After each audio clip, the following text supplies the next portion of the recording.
नमस्कार दोस्तों, तुलसी विवाह के पुण्य अवसर पर आप सभी का स्वागत है। कार्तिक मास में पूजा दान पुण्य का विशेष फल मिलता है और इसका महत्व भी सर्वाधिक है। इस माह में तुलसी की आराधना और तुलसी विवाह के आयोजन से कन्यादान के फल की प्राप्ति होती है, ऐसा पुराणों में लिखा है, और अखंड सौभाग्य प्राप्त होता है। इससे पहले देवउठनी एकादशी पर भगवान विष्णु को तुलसी दल अर्पित करने की परंपरा है। देवउठनी एकादशी पर भगवान को तुलसी दल अर्पित करने के पश्चात तुलसी विवाह का आयोजन किया जाता है।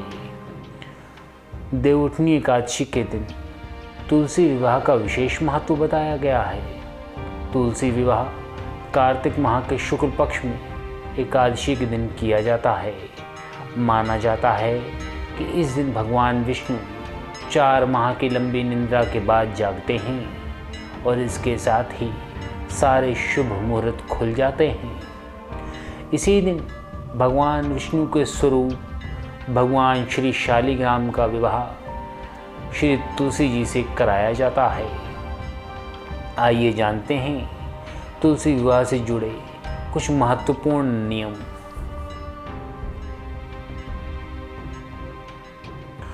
तुलसी विवाह से जुड़ी पूजन विधि आप ध्यानपूर्वक सुने। एक चौकी पर तुलसी का पौधा और दूसरी चौकी पर शालिग्राम भगवान को स्थापित करें।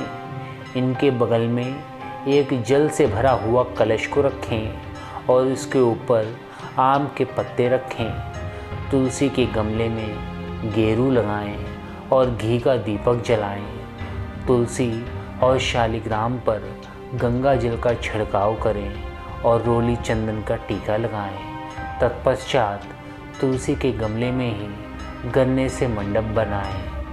अब तुलसी को सुहाग का प्रतीक लाल चुनरी ओढ़ा दें। गमले को साड़ी लपेटकर चूड़ी चढ़ाएं और उनका दुल्हन की तरह श्रृंगार करें। इसके पश्चात शालिग्राम जी को चौकी समेत हाथ में लेकर तुलसी की 7 बार परिक्रमा की जाती है। इसके बाद उनकी आरती करें।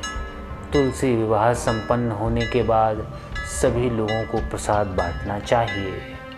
तुलसी विवाह का महत्व आज आप सबके समक्ष हम प्रस्तुत कर रहे हैं। आप ध्यानपूर्वक सुने। तुलसी विवाह का आयोजन करना बड़ा ही शुभ माना जाता है। मान्यता है कि इसी दिन भगवान विष्णु के स्वरूप शालिग्राम के साथ तुलसी जी का विवाह कराने वाले व्यक्ति के जीवन से सभी कष्ट दूर हो जाते हैं और उस पर भगवान श्री हरि की विशेष कृपा होती है।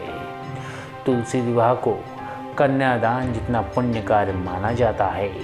कहा जाता है कि तुलसी विवाह संपन्न कराने वालों को वैवाहिक सुख मिलता है।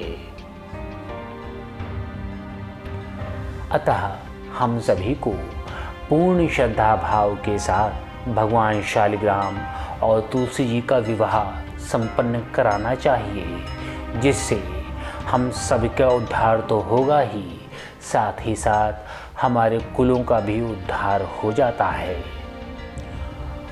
ओम नमो भगवते वासुदेवाय नमः। ओम नमो भगवते वासुदेवाय नमः। ओम नमो भगवते वासुदेवाय नमः।